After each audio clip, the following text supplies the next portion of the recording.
come up. You know, I think they have two places for them. One of them is for the graveyards, the other one is for the museum. What's your thought about that and how it will affect the next generation? Thank you. I've been thinking about it, again, especially being involved with Professor Jim McPherson and Civil War history and Fortress Monroe. And let me just say this, I started thinking even harder about it on my way back with my wife, as I said, from the West Coast. We went coast to coast driving. I got very agitated and saddened at the same time as we drove along, I think it's 40, heading back home. This is Sunday again, and I drove past Nathan Bedford Forest State Park. Nathan Bedford Forest State Park, some of you probably seen it. Nathan Bedford Forest was the one who commanded the troops that slaughtered nearly 200 Union soldiers, all of them for the most part, well, 90% of them United States colored troops, in 1864 in the Fort Pillow Massacre. They treated them as fugitive enslaved individuals. They shot them all, killed them. And there were some European American Union Yankee soldiers who were killed as well. And then we also, again, have to consider the following. Contrary, again, I don't want this to be the red herring. Remember, we got to keep our eyes on the prize.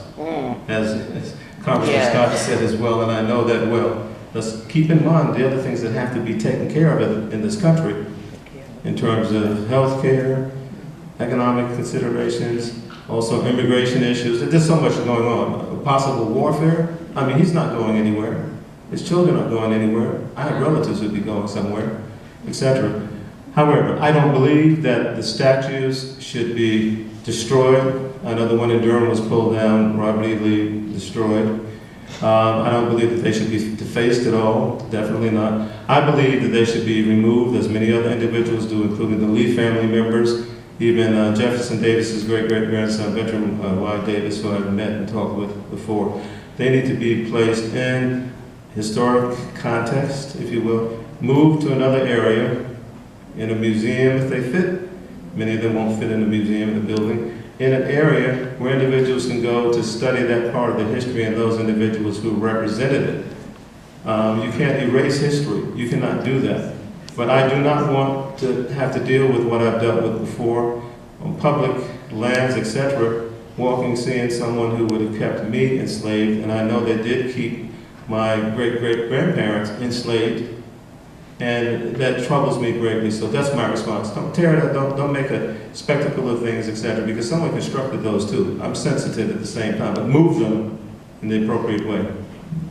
Okay, thank you, Bill. She has a question. Yes. May I respond to that first, though, before you go on to your question? Excuse me. And I just wanted to add, hopefully, some perspective. First, I'm a graduate of Lincoln University, which was the first university to offer higher education to African Americans after the Civil War. But it wasn't, and I graduated in 1966. It wasn't, though, until the 1970s, while a student at Howard University, that while studying, I took a break and went down to the basement and saw these books, these huge books, and wondered what they were about. And when I opened one of the books after dusting off dusting it off, I found it was a ration book for Negro soldiers. That was the first time I learned that blacks fought in the Civil War. In this education of the American Negro, Carter G. Woodson.